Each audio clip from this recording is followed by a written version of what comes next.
দাদা ভাই, দিদি ভাই, অনেক দিন ধরে ইলিশ মাছ আনতেছে। তা ইলিশ মাছগুলো তো খাওয়ায়, সে মাথাগুলো আর খাওয়ায় না, মাথাগুলো রেখে দিছি। তা আজকে ভাবতেছি কি যে ওই ইলিশ মাছের মাথা দিয়ে আর দলি কচু দিয়ে আজকে একটা রান্না দেখাবো তোমাকে। তা তোমরা দেখতে থাকো। যেতে ইচ্ছা করে না, এখানে এসে বসলে যেতে ইচ্ছা করে না, এত হাওয়া দেয় এখানে। আর কদিন পর আমরা এই ঘরে চলে আসবো। হ্যাঁ, আর কয়দিন পরে এই জায়গায় তো রান্না।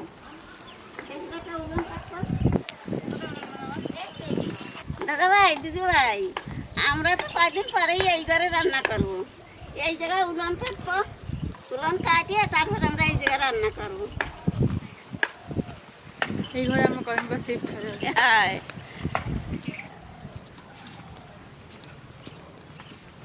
আমাদের পাটের বাগান বড় হয়ে গেল, কষ্ট খাওয়া হয় না। বাচ্চায় মটকার পর আড়িয়ে ঘুরে রেখেছে।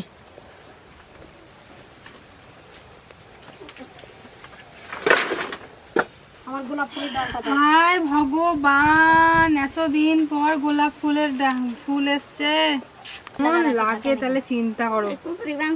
আমার ফল গাছ যাই হয়ে যায়, কত অবস্থা হয় না, কিন্তু মায়ের আর আমার ফুল গাছ নষ্ট হয়ে গেলে বিশাল কষ্ট হয়। কষ্ট মানে আমার মনে হচ্ছে আমার কিরকম লাগছে আমি নিজেই জানতেছি না এখন অবস্থাটা কি হবে। এত সুন্দর করে করিয়েছে।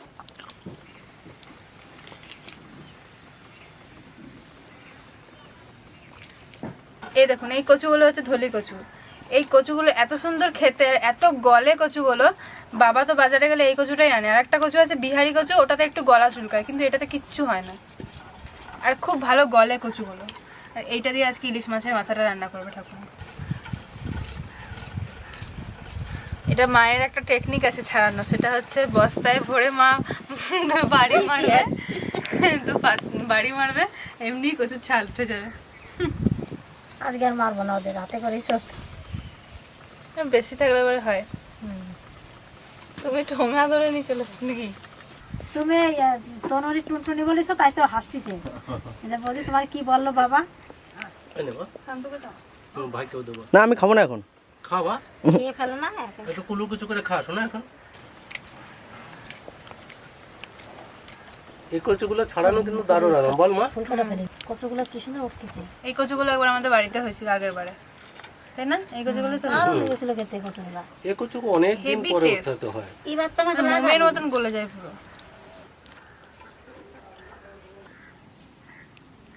ঠাকুমা গেছে ঠাকুরদাদাকে খাওয়াতে, তাই আমি আর মা ঠাকুমার কাজ কিছুটা এগিয়ে রাখি। মা মাছটা ভাজুক আর আমি এদিকে কচুটা কেটে রাখি। বড় কচুর থেকে ছোট কচুগুলো বেশি ভালো গলে। এই কচু কাটার আগে যদি জল লাগানো হয় তাহলে পরে ব্যাস, আর কচু কাটা যাবে না, হাত কেটে যাবে, এত স্লিপ। মা চলো, ঠাকুমা আসার আগে আমি তুমি রান্না করে রেখে দিই। তা কুমন হয় না ঠাকুমার আস্তে আস্তে। পুকুরে চান করতে নেমেছে। কি সাঁতার কাটে বাবা রে, বলছে সাঁতার শিখবে। সাঁতার তো শেখে না, শুধু ডুবোই যায়। দেখো এবার। হ্যাঁ,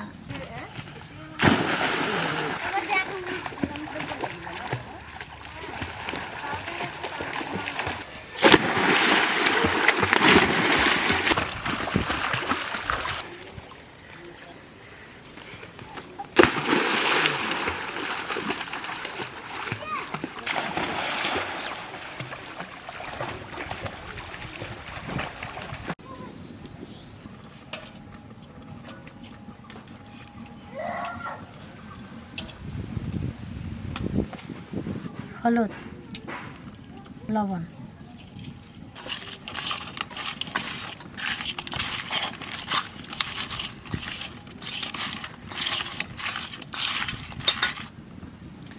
সর্ষের তেল,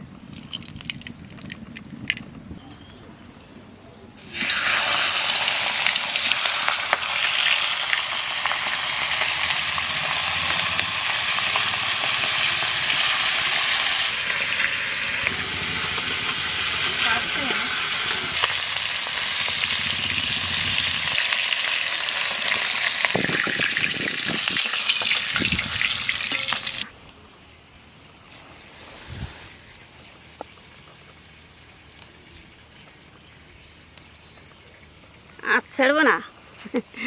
এই এই দিনে এই যাবে না, কত লঙ্কা হয়েছে, বতি হয়েছে লঙ্কা, ভালো জাল হবে না, এই দিনে এই যাবে।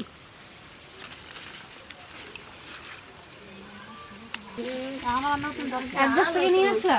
হ্যাঁ এক গাছ থেকে নিয়ে আসলা? এত সুন্দর লঙ্কা আছে রে। এই যে ঝাল লঙ্কাগুলো, ভালো ফেরি গেছে, বতি হয়েছে ভালো। সেদিনকে আমি একটু পটল ভাজা আর গরম গরম ভাত আর কাঁচা লঙ্কা ছিঁড়ে খেয়েছিলাম, ওকে কি সুন্দর লাগলো খেতে।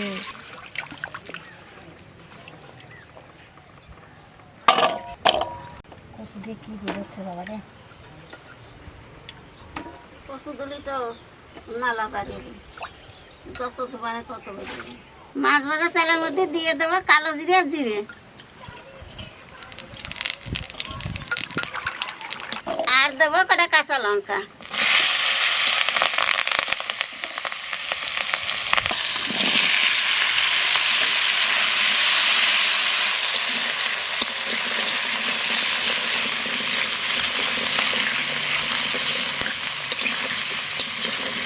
দেড় চামচ লবণ দেবো, 1 চামচ হলুদ দেবো,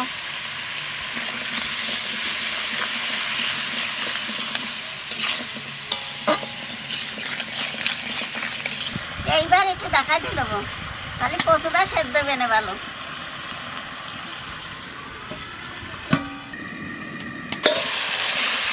লঙ্কার সাথে ভালো করে ভাজা হবে।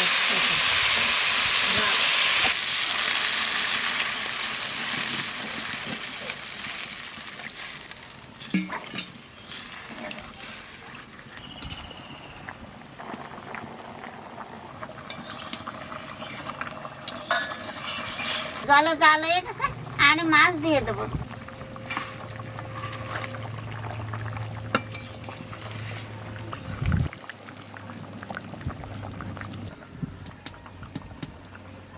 দাদা ভাই, দিদি ভাই, আমি ইলিশ মাছের মাথায় দিয়ে আর এই কচুর গাড়িতে রান্নাম তো, সেই জন্য তো মশলাপাতি কিচ্ছু দিলাম না।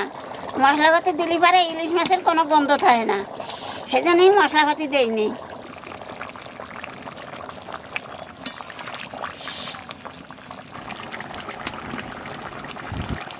মাছ দিয়ে 5 মিনিট মতন জাল দিছি, মাছের জল হয়ে গেছে, হানে নামাই দেবো।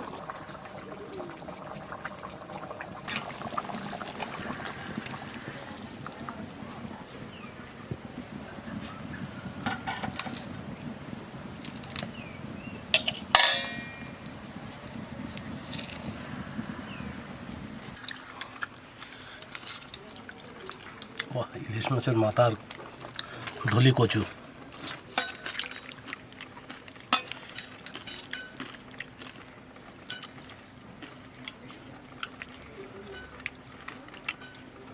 না করবো না, যা দেবে দাও।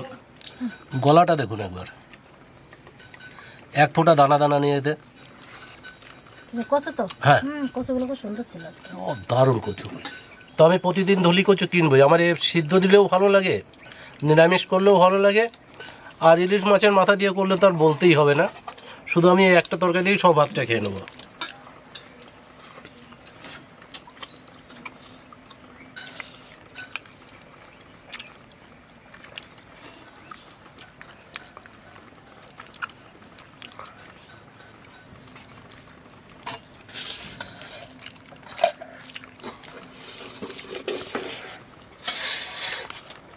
মশলাপাতি ছাড়া যে এত সুন্দর খাবার হয় চিন্তাই করা যাবে না।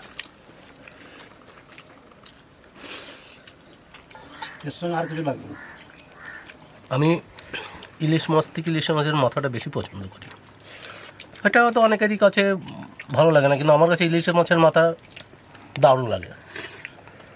মাছের মাথা নরম তো অন্য মাছের মাথার থেকে।